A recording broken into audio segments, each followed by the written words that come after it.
It's not a wonderful world, Dad. It's not like you see in the video or whatever. There's a lot of tears. There's a lot of pain sometimes. There's a lot of depression sometimes, sadness, happiness. It's a roller coaster. Our life, my life, it's a roller coaster. Welcome to the Flexi podcast by Lab, dedicated to elite performance, movement longevity, and the science and stories behind extraordinary bodies. I'm Erika Lemay, founder of Lab and a performance artist myself. Today, my guest is João Godinho. João belongs to a rare category of circus artists whose excellence is built not only on talent, but really on an uncompromising relationship with discipline. His recent bronze medal at the Festival de Cirque de Monte Carlo marks a significant recognition of his work on one of the most demanding stages in the world. Yet, one would not know that his first aerial class happened when he was 30 years old. What distinguishes João is not only his technical precision, but the rigor behind it all. He began circus later than most, yet he rapidly reached an international level, a trajectory that suggests an unusual level of commitment, structure, and self-demand. And we talk about that during that interview. His body reflects years of deliberate construction. Every detail, training, recovery, nutrition, rest is approached with intention. So, of course, I'm highly interested in this subject. Behind this mastery lies a deeper question, though. What does it truly take to shape a body capable of such performance? And what is the balance between control and surrender along that path? Today we explore the discipline, the tension, and the human reality behind his work. Let's welcome João. João Godinho, welcome to the Flexi podcast. Thank you very much. Was there ever a moment when you thought this path might be too demanding? Oh, wow. Are we going there? We're going there right away. Yes. With our career and everything, there's a lot of pressure always from the market, from our body, from our friends, from everything. I'm even like feeling goosebumps right now because, of course, that when I was training and training and training nonstop, um, details about all my numbers, all my tricks, all my emotions, all about my songs and costumes and everything. There was a time that I was, okay, this is maybe mentally too much for me. I don't know if I can handle all of this. I am strong and I know it because I'm a fighter, but there's limits. And sometimes, even right now, I still feel that it is demanding. It's not for everyone. Let's say like this. It's not for everyone. If you choose to be a circus artist, it's going to be day and night, right? Yes. You began circus later than many artists. Yes. You have a very colorful background. I would like you to talk about it, like what led you to where you are today. I started my career when I was 7, like a gymnast, acro sport. I actually tried trampolines, but it didn't work because I was watching the others acro sport dancing and everything, and I was more attracted by that kind of gymnastics. Can you So explain acro sport? acro sport. So I was doing men's four, so 4 people. I was the top when I was little. I did as well so for men's four before, and after I did 2 men as well, and I ended up my career with mixed pairs, so a guy and a girl. I was the base and she was the top. It was incredible. I had 2 Chinese coaches. It was absolutely incredible because they were the best people that that they could teach me. Like I have no words to describe these two human beings, my coaches. They were a couple, Olympic and world champions, but it was not about their technique or how good they were. It was about how good they were, like coaches, like educating me as well. Like they were almost most important than my mom and my dad. It was incredible, those 6 hours per day. So I really need to say this because the coaches are really, really important in our industry as well. They were two angels in my life. I am what I am right now, and I'm nothing. I'm just an artist, but just because of them, my dedication, my focusing, my everything, it's because of them. So after all of that, competitions, European championships, world championships, all of that, I went to the university. Mom and dad, you need to go to the school, you need to go to the university. So I went to the university to study journalism. As so, I was already studying the first year, and I decided to start to casting commercials, soap operas, musicals, because I always loved to sing, to act, and to dance. So I was just having fun and trying to find myself like, uh, do I like the university? Do I want to study? Yes, I do love to study, but I wanted more. I wanted to be on stage. I feel that that was my path. It was all around, all about stage and emotions and all of it. So everything was going well, and my mom and my dad, they didn't know anything about it, and I was already performing without them knowing anything about it. It was actually really funny because the first time that my dad saw me performing on stage, I was already a main character on stage. From My first musical was Footloose, so I was the main character, and my dad was shocked. He was like, "Oh my God, he's singing live!" Like literally asking my mom, "He knows how to sing." Like Why? how how is this happening here? Like how is he singing live here? This is not. I didn't know that. It was very yes. I always had this passion and fire inside of me. If I want to do it, I want to do it properly. So I was not just auditioning like singing.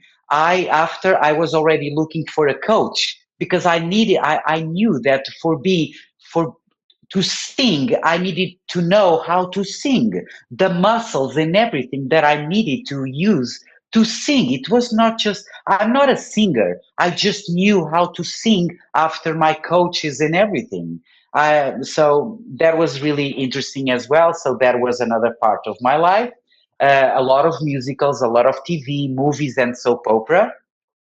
And after I was in the studio filming all day, 7 till 8, and came a friend. He was a character there, one episode that he was gonna film, and he was like, João, you are a genius, right? And I was like, yes. How do you know? Oh, because we have friends in common. You are a genius, so do you want to try an aerial class? And I was like, uh, yes, of course I want to. Like it's gonna be incredible. Like those things to climb silks and everything. And he said, yes, yes, yes. So let's go. And I tried my first class, which was actually silks, and I never stopped. That's I fascinating. I was like, oh my God, wait, I can do everything that I love in an aerial performance. Combined in one type of art. How old were you at that point? Combining everything. I could create a story. I could, because of course that I saw a lot of acts after to know what is an act. It is like 5 minutes, 2 minutes. How many tricks do we do? How do we combine this potion, the costume? Oh my God, wait, these people, you at the time as well, watching your videos, for example, this costume is important. Oh, the lights. the movement, the expressions and everything. So I was in my world. I really discovered all of this, that I can do this right now and put everything together like a Yeah. potion. That's beautiful. And that makes you an artist, actually, how you start things, how you really get into it fully. How old were you when you started, when you had your first class? 30 years old. This is even more interesting. This is so cool. Okay. And how long at that point had you been not doing gymnastics?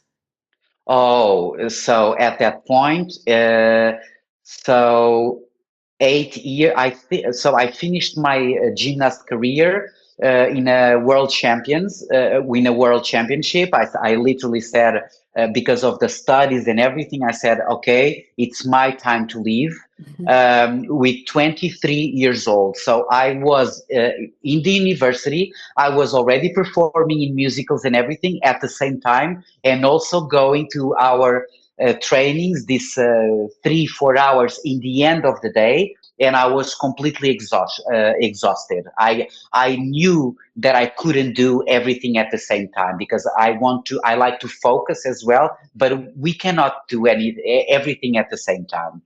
So 23, which means like 7 years. Let's say 7 years without pushing flexibility, just going to a regular gym and everything, but not like working our fibers and everything that we need to have for this kind of demanding job. Okay, you tackled a few things, so that explains a few things also for me. First of all, I think I could see right away when I met you your work ethic, and you explained it with your Chinese coaches. I wanted to know who had given put that work ethic in you, and I think you gave us an answer, which makes me happy. And Yes. when you started, and you were older than everybody else, and I know you probably thought, oh my God, how do I get like the best I can be at that? um, did you feel this pressure of being older, and what would you do when knowing that you would need to have a very smart structure in order to reach a certain level? Okay, so my beginning was very confusing because I didn't know the market. I didn't know the circus world. The circus world is massive, not just circus, but shows, dinner shows, and everything. I didn't know anything about it, so I needed to, with my friends, even circus artists surrounding me. They were in Portugal. They didn't have an international career. Mhm. So when I was training already, like, because I went full on, no, 1 hour was not enough for me. When I was watching videos again from you and from another colleagues right now, I was like, I need to do this. How and where? So I was very lost. I was watching videos, YouTube videos and everything, and starting asking some friends how is outside, because I knew immediately that Portugal was not big enough for me. I wanted more. I wanted to be a specialty act. I wanted to be these 5 minutes. I wanted to have this 5 minutes act. I didn't want to do just a little performance in a little gala here and there. No, I wanted to be a complete artist. So I started to study how could I do all of this together. I started to see the songs. What is who is using this? Which kind of song do I need? How many tricks do I need? Which prop? Silks, handstands. I didn't know. For example, the trapeze right now, it was the last prop that I tried.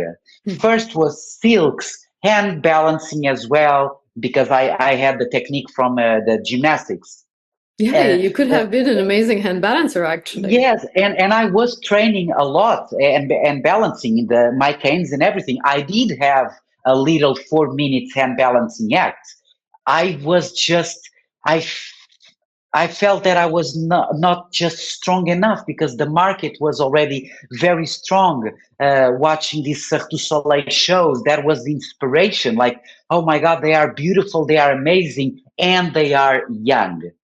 And I had already 30, 31, 32 years old. How am I gonna compete with all of this? Not competing, but how can I be in the same level? So I was killing myself every day, like 5 hours, 2 hours pushing flexibility, technique, hoop, silk, conditioning, climbing silks, climbing ropes, technique, handstands, my lines. No, no, no, I don't like my lines. I need to push more flexibility. I need to be more bandy, more everything because I am. This is my brain because of my coaches. You better do it better to myself, not to be the best one, to be my best version. I know my limits, I know my body perfectly, and I just want to be my best version. So, to try to conclude all of this, my first job was a cruise ship. So I ended up filming a 5 minutes act with everything that I wanted, like a background, some lights, a lot of friends helping me to put silk, for example, and I had the tricks and everything to try. So I was just trying to ask for help, no help, searching and searching online, contacts and companies, and I just, with no experience, I started to send my material, my YouTube videos, and I send it and I send it and I send it, and one day came a proposal, and it was a cruise ship, 6 months cruise ship, and I was like, okay, let's go. No afraid, no nothing. I was like, this is it. This is the beginning. And this is how it started, like alone. Let's go. Pure passion.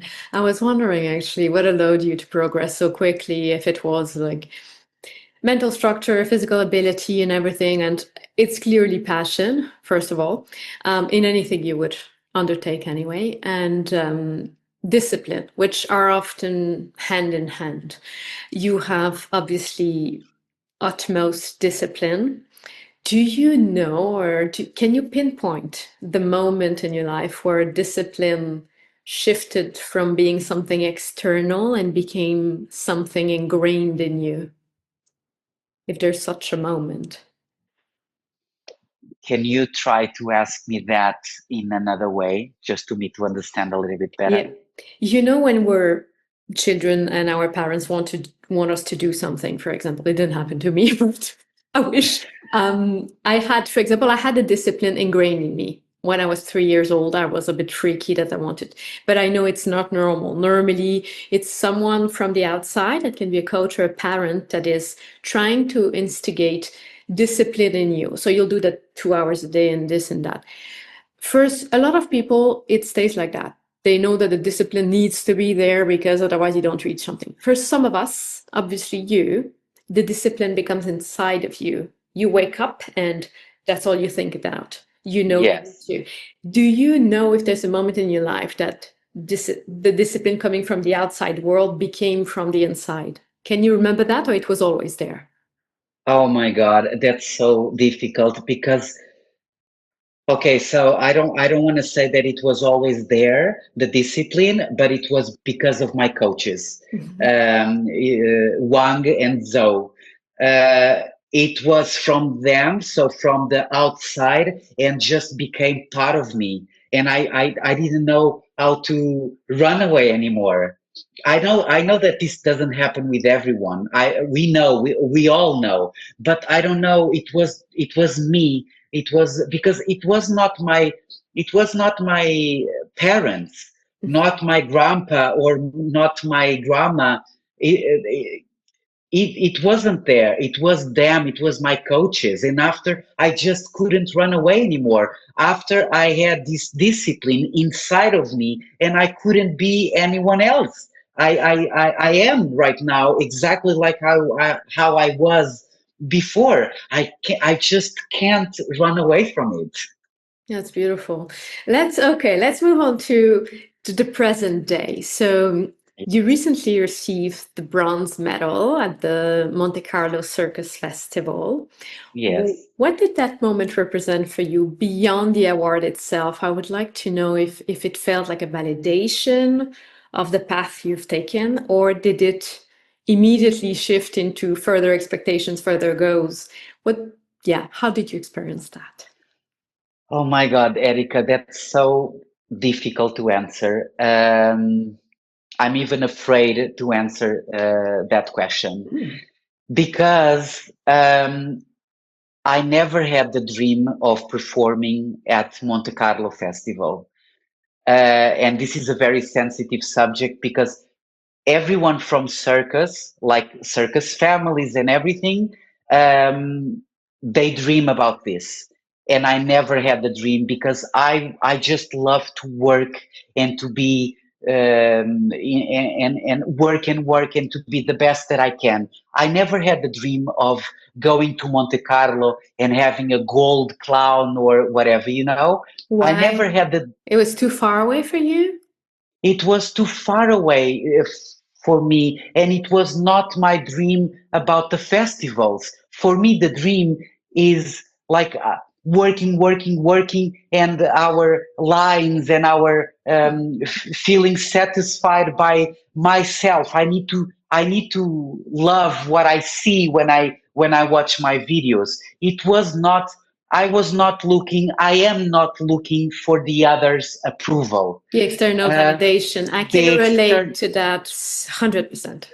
I was, of course, that in this market right now, the external validation, it's very important to some people.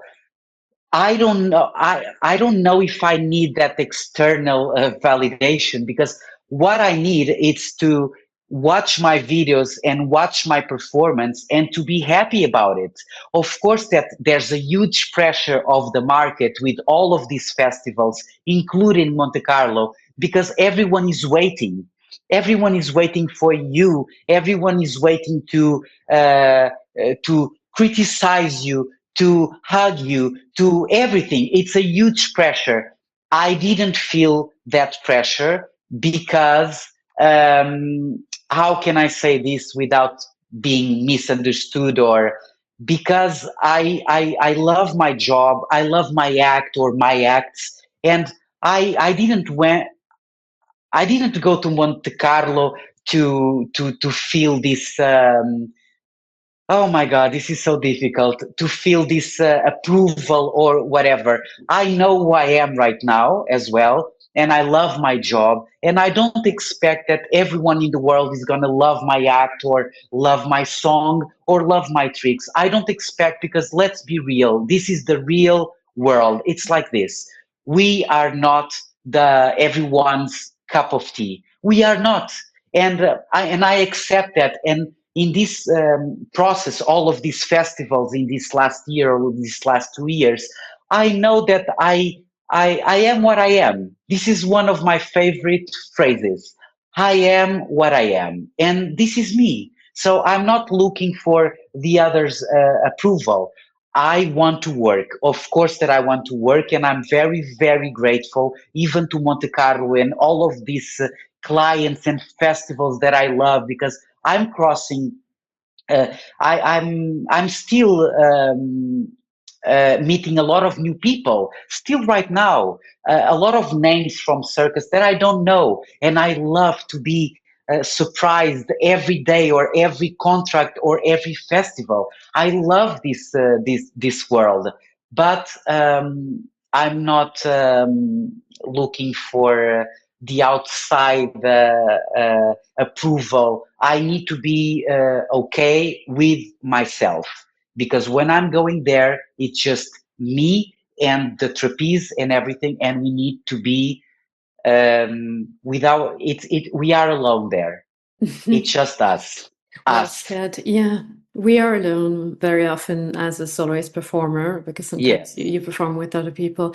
If we talk about a bit of the less glamorous reality, the daily reality of training and so on, what does a normal day look like for you outside of performance?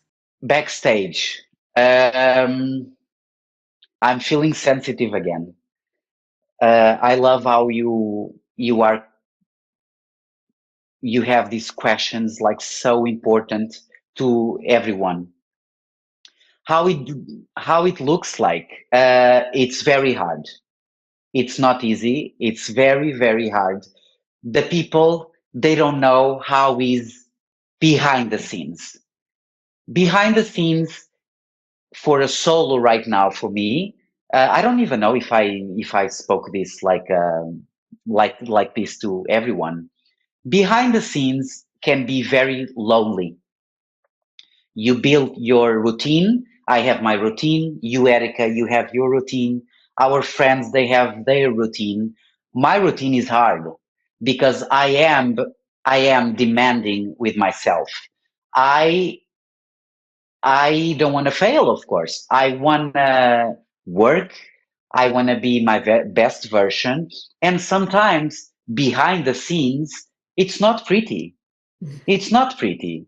How so? I'm gonna use this phrase of my dad, like, "Oh, you keep living your wonderful world," and I say, like, it's not a wonderful world, Dad. It's not like you see in the video or whatever. There's a lot of tears. There's a lot of pain sometimes. There's a lot of depression sometimes, sadness, happiness. It's a roller coaster. Our life, my life, it's a roller coaster. It's also because I'm very like this, Yeah. and of course that being like this, so obsessed. I am obsessed with Mhm. my job. I when the people ask me like, are you single, and I'm like, no, I'm not single, I'm married with my job, I'm married with my career. And it's kind of true because I am so obsessive with my daily routine, with my um, uh, uh, conditioning, with my prop, with my costumes, with my body. It's very important. We need to respect our body. This is Mhm. a lot of the people, our friends, so many friends that they don't understand that we need to respect our body. And it was a long journey until I was always like taking care of my body, of course, but it's a long journey because if we don't respect our body, we are not gonna survive. No, we're We are gonna not pay gonna. for it. I want to stop you a second because for me, you mentioned something I'd like to get into details. You obviously, yeah, very demanding towards yourself.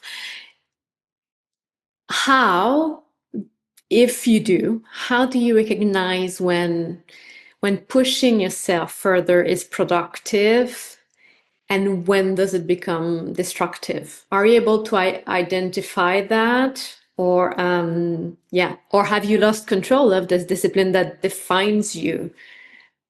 I am able to identify. I'm lucky enough to feel my body and to feel my brain as well. Sometimes I am in the limit when I'm pushing too hard, when I want to achieve that specific trick and my body starts to behave in different ways. I know when it's productive and I know when it's not. For example, let's speak about the diet as well. Of course that I take care of my body. I don't stop like I can eat my chocolate, my everything, whatever, but I do have my diet. I want to. I'm.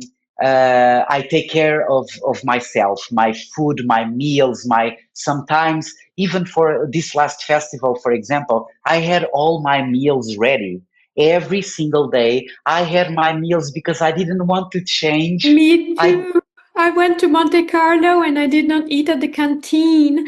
I had my own No. food, and I think that it was difficult for the organization to see that because then they think you're arrogant or something. But for Yes, me, yeah. I could not eat whatever they feel like giving me that day. That doesn't work. I I didn't eat anything, anything. I had all my meals packed, and the only thing that I asked there when I arrived it was, "Where's the freezer? Please find me a freezer because I need to freeze my meals." Oh, but you don't eat this is, and I'm like, no, no, this is nothing crazy. It's just my normal rice, normal chicken, normal protein or whatever. It's just what I'm used to. I don't want to get out right now or of my daily routine because I don't know how my body is going to behave. So I need to be stable this week to my body to don't feel any craziness inside. And So the reception yes, was okay for them because for me it was not okay. the reception was okay. It was I I had think a I think the world has changed a bit also. We accept yes, that artists who are also athletes, they take care of themselves differently. And yeah, back in the days when I did it, which is 14 years before you, it was not a thing. So it's okay. like I was not seen like a good person. Okay, okay. I was very kind. I arrived there, I was smiling, and just please find me a place that I can Yeah. feast my meals. Yeah. And this might sound crazy, but it's just to don't disturb the stability of Of I was course. training. That's it's very simple if we think Mm. about it. Of course. I mean, nutrition is a huge part of it, and of course it shows. You know, we look at you, we understand that you treat your body in a certain way. My question also would be, is there a moment when this structure, this obsession, as you called it, kind of backlash on you, where you need to break loose and it goes completely crazy, you need to overeat or whatever? And if that happens, how do you deal with that mentally afterwards? Oh my God. Um, so this everything like this, like being focused and obsessive with a job, we need to be careful because there's a line, and the line is going to be here. In my case, the body I can control as well, but it's very difficult to control here. So going back as well to your previous question. Um, when, for example, having a diet or being too strict with myself, I start to lose weight, and that's my alarm. When I see myself like losing weight, for example, like that extra 1 kilo or extra 2 kilos is like, oh, whoa, whoa, whoa, your body is telling you to stop. It's just, it's too much. It's too much of a new act, the new song, the new training, the new conditioning, the new costume. Oh my God, I'm obsessed with the costume, the finishes. It's everything becomes into a real obsession, and there's what I need when I need to stop and pause, like, and say, okay, calm down, let's take like piece by piece, and let's control this. So this is my signs. Normally they are here, but also after coming here. So my case is losing weight.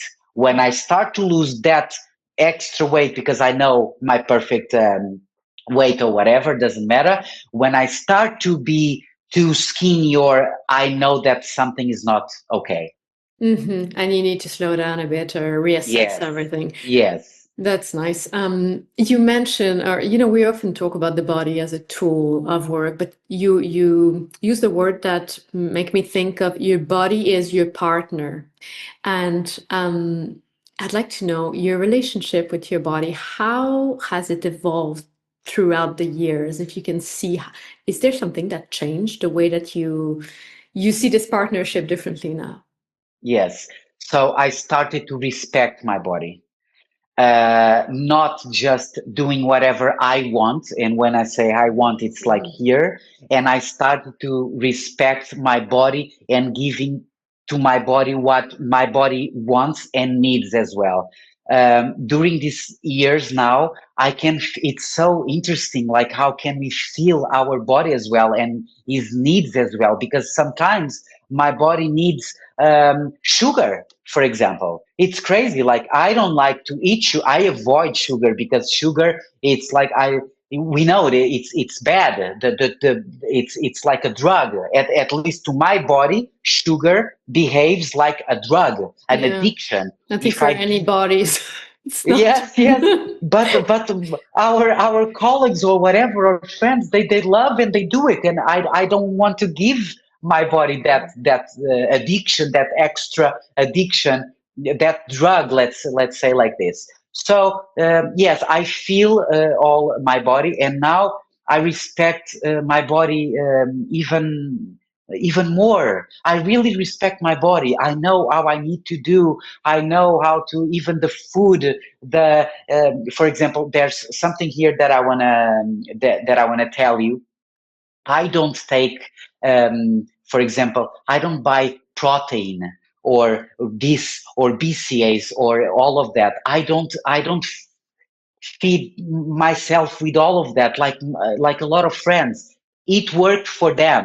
I completely respect, but it doesn't work for me, and I don't feel well with myself taking this extra. So I try always to be like healthy, natural. Mhm. That's why you have a product that I love, which actually works really well with my body, because the I don't like to feel that I'm taking or a powder or this or pills or that. The only pills that I take right now, for example, that I started like a year ago, it's I isolated my vitamins, because I felt that the food nowadays, they don't give me to my body, they don't give what my body needs. These vitamins that our body need, the food in the supermarket, like the veggies or just rice and chicken, it's not the same anymore like 20 years ago. And also, in order to have like your full everything you need, you will need to eat very often a huge quantity, which is not sustainable. Therefore, that's why supplements are there. Let's talk about supplements. What do you take? What do I take? So everything is there. So I don't want to forget anything. I take vitamin C, I take zinc, I take magnesium, I take, it's a lot of stuff. I take ginger, but the ginger is with, I don't remember right now. That's why we have them there. Yes. What is there? So I take omega as well, not with the fish oil, the other one, because the one with fish oil makes me feel a little bit You feel sick it? from the stomach. Yes, I feel it. My stomach is very sensitive. Do you take vegan fish oil? A fish oil, Yes, vegan omega yes, 3? yes. Okay. Okay. I'd like to, we can talk about that. I'd like to advise you a brand that works for digestive, like people who have problems with digestion, because the one coming from fish are really much more bioavailable than the vegan one. Yes. Yes, I absolutely gonna search that, because also I know that you know a lot and I really trust you. So that's another conversation. I take D2 plus K or D3 plus K as well. I take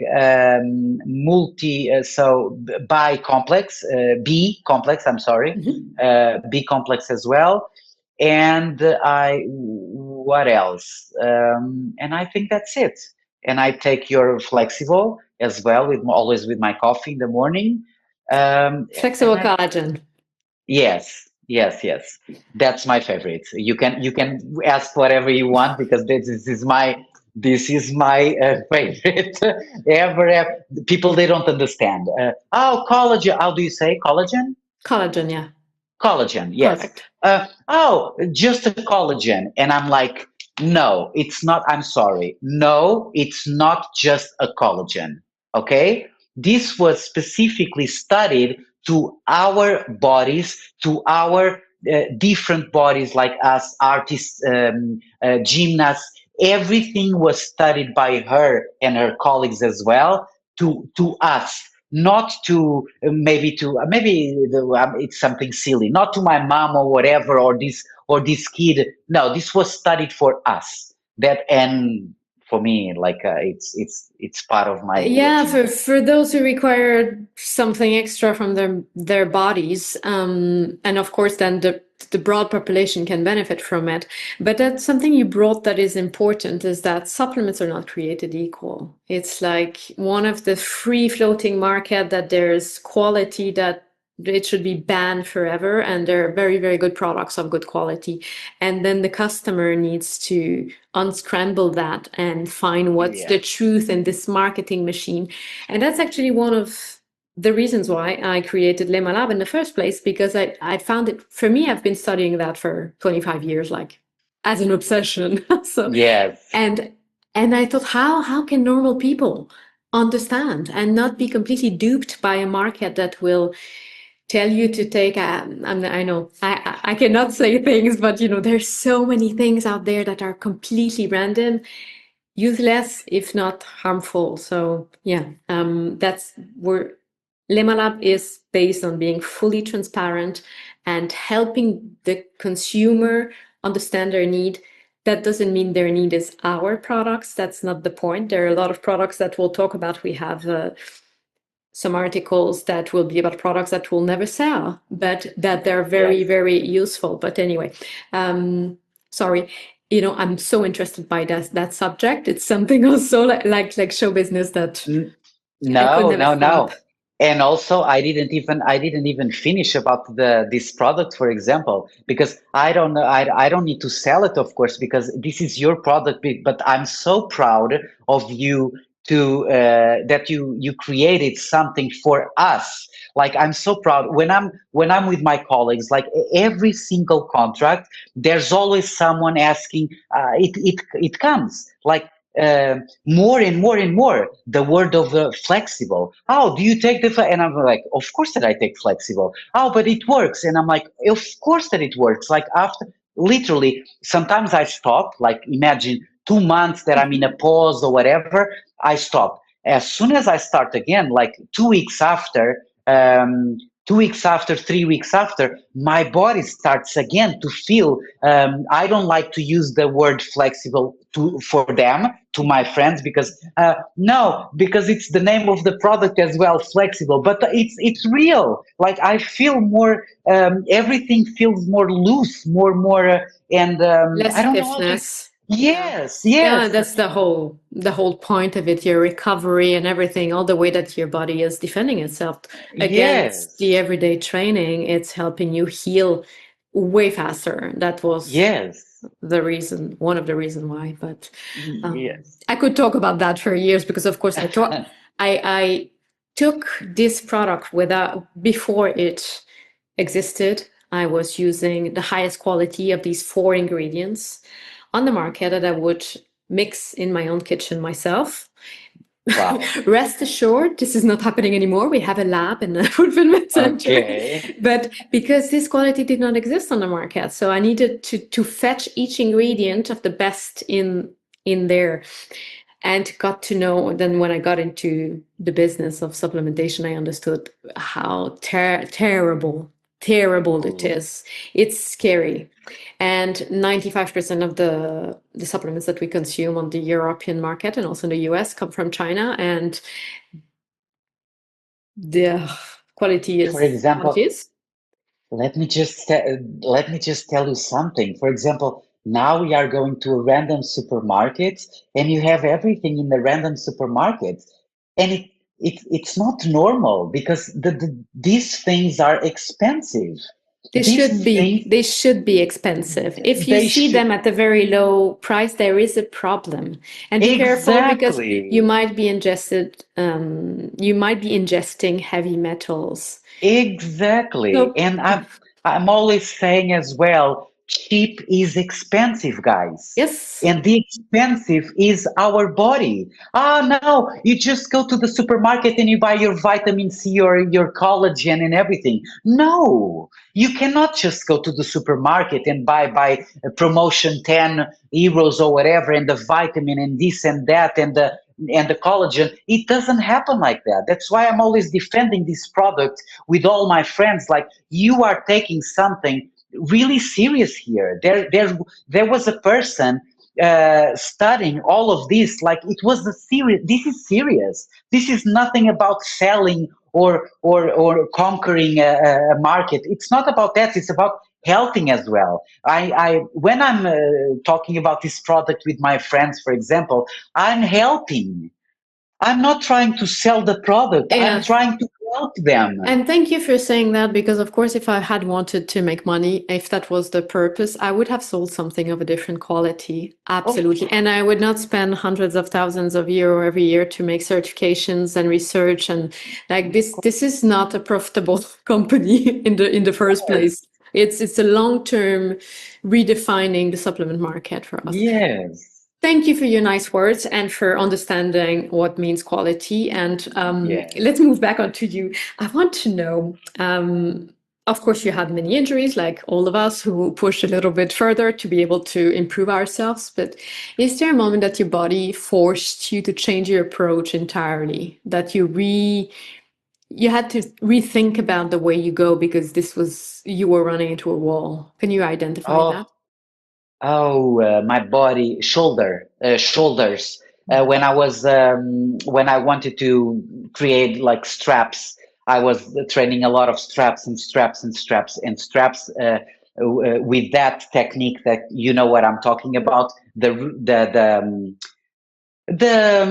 old style technique, let's say like this, the roll ups and everything, and with the switches and everything with the shoulders. One night, like 4 a.m. or 5 a.m., I woke up and I couldn't lift my arm, my shoulder, and there was nothing like that. Nothing happened in the day before. I was just performing in the evening and I didn't feel anything, like anything. And in the evening, 4 or 5 a.m., I was turning whatever. I woke up with pain because I couldn't lift my. So then I was like, okay, so let's go back again a little bit. And I started to, maybe my respect from the body as well started there, with the shoulders, with the specific shoulder, because I didn't have anything massive. It was nothing huge. I could just recover with physiotherapy and resting and everything, of course. Nothing massive, but I needed to take care because I actually couldn't lift my arm, my shoulder, maybe 2 weeks, something like that. So I needed to start a treatment immediately. Like I was I was desperate, like the desperation of, oh my God, what do I need to take? What do I need? It's an inflammation. No, it's not an inflammation. Exams and everything, completely obsessed because of our working tool, our bodies. Doctors, dry needling, everything. Thank God that everything was fine.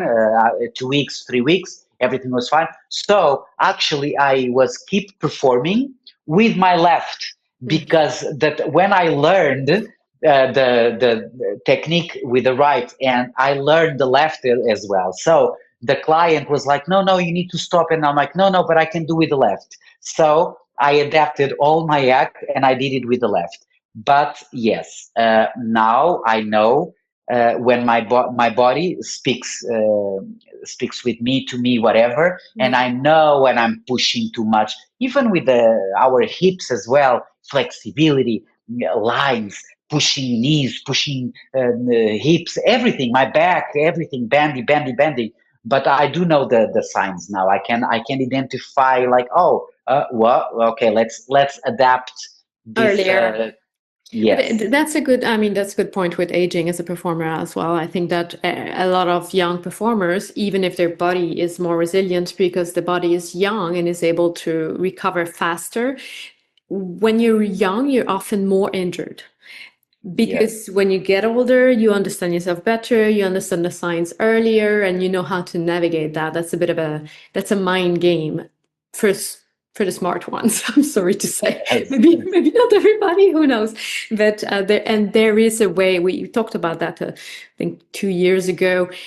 You know, this catastrophizing the pain when you go see a doctor and they tell you everything is over, everything is broken, and this panic. Wait, if it's really what you want to do, there is a way. Not always. I mean, if you tore your ACL, you tore your ACL. Of course, you need to. But recovery is powerful, and I think it's underestimated by those who don't have the mental strength to put the work at it.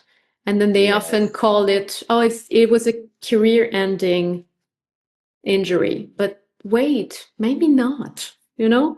Recovery takes years and takes dedication and time. And you're proof of that. I've seen you in moments that you were quite desperate, and look at you. And then one would also say, well, you're whatever the age is, like sometimes it's 26, sometimes 35, sometimes 41. It's, it's time to stop. But wait a second, why would I listen to someone dictating where are my limits? Listen to your body first. It's I want to speak about that again, about the neck, for example. I think it was 2 years ago that I was really scared because I was feeling something here, and I'm flying with my neck. It's my last trick, orbiting with the neck. Sometimes I'm orbiting and spinning as well. So of course that I need to respect as well my tricks and everything like that. That's why sometimes I'm like, oh, what are you thinking about? And I'm like, I'm not thinking about, I'm focusing and respecting myself and just doing it. But I can't think about anything else there. I just need to focus there. There's no emotions for me there. I mean, I am performing the emotions and everything. During the trick. Exactly. So I heard I had something in my neck, and the first doctor, because I went straight to a doctor, he told me immediately, of course, like it's always the same. Oh, you can't fly anymore. You can't do this anymore. And I'm like, what do you mean? No, you need to cut the trick. And I'm like, this is my job. This is my trick. This is I if what is happening there? No, no, no, you should cut. Of course that I started to search professionals and specialists, and the first specialist that I found, Andreas, an incredible German physiotherapist, he's an angel. He was the first one telling me, why would you need to stop? Why stopping? You don't need to stop. We just need to adapt and see what is happening there and to recover. Why stopping? Like, and he was like, of course that this is not like perfect anymore because you actually fly with your neck. You lock your neck and you fly with the bar there. But there, you don't need to stop. It's like you're not the only one. There's people in front of a computer 8 hours with exactly the same problem as usual because they are like this in this position with the neck. So what you saw now in this MRI, whatever, it's not the end of the world. Let's just work with this now. Okay, it's a little bit weaker now. Let's make it stronger. And he was an angel. So I completely understand everything about your studies and everything because it's not the end. It was not the end. That's it. Yeah, we need more doctors like that who also take us as different phenomenons. For me, it's also we have the will to recover. What is how to recover? I think next time I go to a doctor, say, how do I recover? And then I don't let them tell me what's wrong because how many times they told me to go cut myself and repair and stuff. And I'm not saying, again, I'm not saying that medicine is not needed. It saved my arm. As you know, I needed very important surgeries, and sometimes it's needed. But nine times out of 10, I've been told I needed a surgery, and you know what? I just worked, but I worked diligently on healing, Yeah, and I believe in healing. So yes, it's not just a pill and it goes. You need to put the effort at it. So that's yes, um, yes. I what's the hardest you think in this job? It just came out. Do you think it's physically or mentally? Because I think we see the physical part and people will tell you, yeah, but you train so much and it's a lot of dedication. Mentally, mentally, Hmm. myself right now, the hardest now it's mentally. Right now, in the market all around the world, it's mentally Why because they right don't. now? Why right now? Because I think like from 20 years ago, 10 years ago, things are changing, of course. Like everything changes and we need to adapt and adapt and adapt. And right now, I don't even know if I know how to answer this question, but for me, it's mentally. It's Hmm. juggling with clients, agents, body, performance, flying, traveling so much, planes, food. Like it for me, it's mentally right Yeah. now. Yeah, I can relate. Do you ever wish for more freedom? Because I know like this is not freedom. Or is discipline itself your form of freedom actually? Because it's somehow reassuring. I wish sometimes, and sometimes I wish freedom. I there's this word that, of course, that maybe no one likes this word. Sometimes I say that I'm a slave from my body and from my career. Sometimes I feel that I am a slave from my body and my career. And for me, there's no other way to do it. My case, Mhm. not like this is not everyone is like this. My case works like this, and it's because of my way of doing it. It works for myself. Sometimes I would love to have a little bit more freedom of um, eating, conditioning.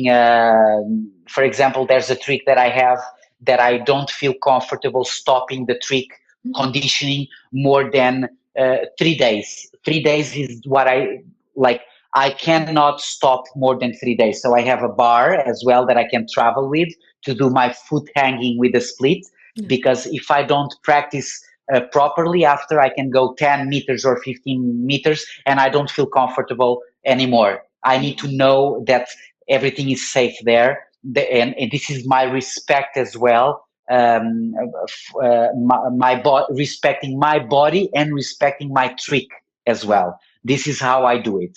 But yes, sometimes I would love to have a little bit more freedom, like my friends going out, having fun, laughing, drinking. I'm not a drinker. I don't like to drink. I don't like alcohol. But I would like to be free to say, let's go and party. And I'm just not like that. Yeah, let's go on a holiday, but then you think, oh no, but I need to train every day. So where will I train? How will that? That's That, something that people don't think of as well. Yes, my holiday, for example, just to finish this little subject, I don't have kind of holidays, Mhm. because when I'm going somewhere, which is really rare, I need to know that there's a gym there. Yeah. That's why I have a bar that I can travel with to do the foot and the hand in a random gym. That's my holiday. Part of my holidays, I need to, whatever is with me, friends or whatever, they need to know that 2 hours or three, I'm away. Of Am course. at the gym. And until it happened, like unless it happened, you will be anxious the whole day, which is normal. What keeps you committed on difficult days? You have like a trick when you feel, "Ugh, this is not like, I don't know how I'm going to go train today." Is there like a thought, something that you tell yourself? I thought about what? I'm sorry. L- Like a magical sentence that you tell yourself in order to stay committed on difficult days, on days you don't feel like. Oh, my body goes alone. This is Yeah. very interesting. It's very interesting to speak about as well. Hmm. There's so many days that it's exhausting that my brain is already like, no, no, stop. just stop. And I'm like, my body goes with the flow, or my brain goes with the body. I don't even know how to describe this, but I know that I need my condition is there waiting for me, like right now after our interview. I know that I need to go there my 3 hours at the gym doing my cardio and my exercise and my conditioning, and my body goes alone. And sometimes this is fighting. Yeah. I really don't want to go there, but I need to go. So this is a very, I don't even know how to explain, You but can it's very. actually shut off your brain and then the thing will take care of itself. Yes, yes, completely. It's exactly like that. I'm just going. I don't want to go. I want to I actually today I want to relax and watch a movie because I love to watch movies and try to shut down but I need to and Yeah. let's go. João, what has this path taught you that nothing else could have taught you?